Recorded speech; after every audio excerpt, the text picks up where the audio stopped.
Hi friends! Happy Friday! This is Kirsten Jones with your weekly dose of vitamin K.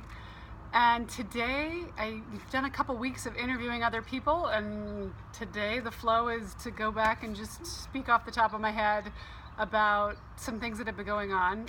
If you're getting my blogs, my newsletter, I've been talking about a few of these things.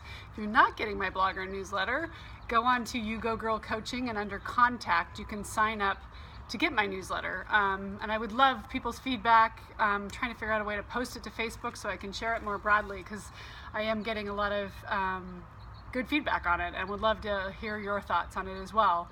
So kind of incorporating where I started in January, which was goal setting, and then have just in the last couple weeks, one thing happened with my oldest son around grades, and I wrote a blog about helping our kids figure out, the importance of good grades, but doing it in a way where you lead with the carrot and not with the stick.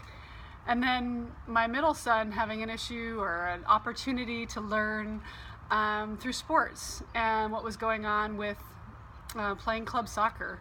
And it's funny how those things have kind of been swirling in my head a lot. So I've been doing a lot of research around, how do we support our kids through these times? And even for ourselves, when we go through them, these ups and downs, it can be very stressful. And honestly, to a person, I think every single parent that I come in contact with has their own version of what's going on with my kid, and you're panicked that your kid's the only one doing anything stupid or having ups and downs. And here's the really good news: we are all having them, which is what I intend this to be about, is sharing some learnings and hopefully some insight and maybe some tips on how we can help.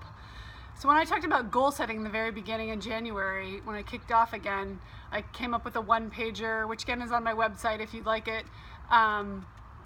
And I've been thinking more and more about goals. So whether it's getting your kid the best grades, getting them on the team, us figuring out what's next for our lives, losing 10 pounds, whatever the goal is, sometimes what happens with the goal is it becomes this big object. Like, I'll use my son as an example. He wants to play Division I basketball. Well, what does that mean? And what do I have control over? And sometimes when we're so focused on what the goal is, what we need to realize is we have no control over that actual thing happening. What we do have control over is the process, which is what leads us to the goal. And before that, even more importantly than the process, is we have total control over the character that we're going to use, that's going to drive that process, which is going to drive the results. So if we talk about and we focus on, with our kids, with ourselves, on whatever the goal is, sometimes we get so caught up in what the result is.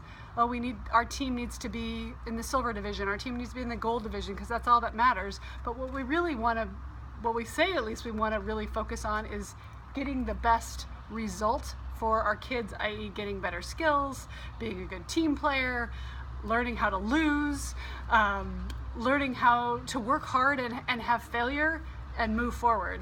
So for example, my oldest in the grades, and him trying to figure out, he really wants to play Division I basketball, but in order to do that, you've got to get a certain GPA.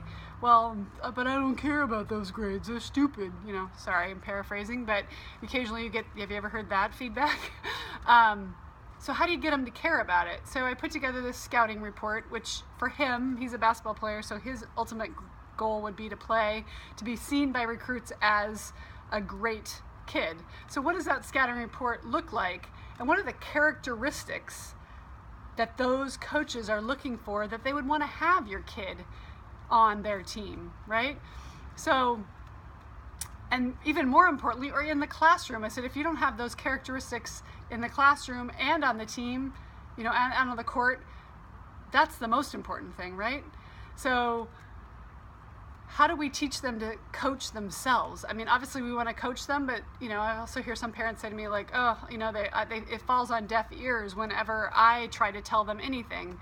And that's going to happen, right? We're parents, they have to listen to us all the time. So it's finding Is it a counselor? Is it a coach? Is it a friend? Is it, another person who that child respects their opinion because they have a career that child aspires to have? But lining them up with some kind of mentor that would then give them the voice, which P.S. they may say the exact same things you say, doesn't matter. If it actually gets in and gets through and they're able to give them some ideas around, hey, here was my path.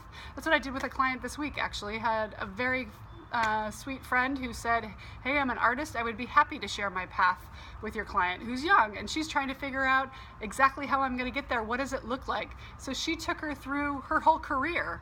The three of us sat down together and we talked about her path, which, by the way, was not a straight line. In fact, it went a lot like this.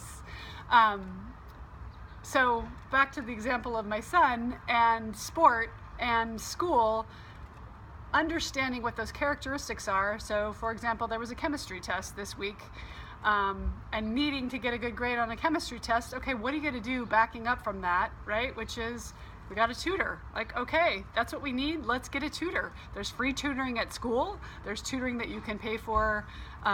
You obviously have peer tutoring going on at school as well. So there's plenty of options, and not to mention online, Khan Academy, and all of these other things. So there really isn't an excuse for us to use that, yeah, my kid doesn't understand and they don't have resources. There are resources available. And then it was the epiphany that he had is, take away my phone. Every night at 7 o'clock, I'm putting my phone in the kitchen.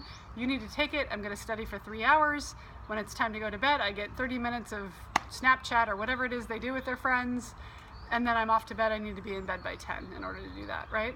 So building in those little practices that then, those are the characteristics that we're talking about in the classroom that lead to the processes which build that muscle. It's a muscle. It's a skill set that you need to learn. Some kids, they're disciplined. They come out that way. That's the way, they're very detail oriented.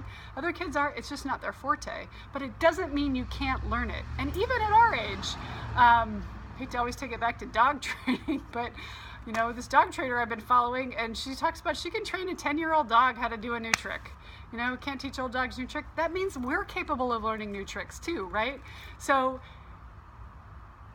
the discipline will equal the freedom, and coming up with the practices and the processes and the characteristics you need to get to that freedom, that's the key. So I want to leave you with that this week. Please drop any notes you have in this Facebook feed, or if you want to be added to my list and you can't figure it out, just say, Kirsten, add me to your list.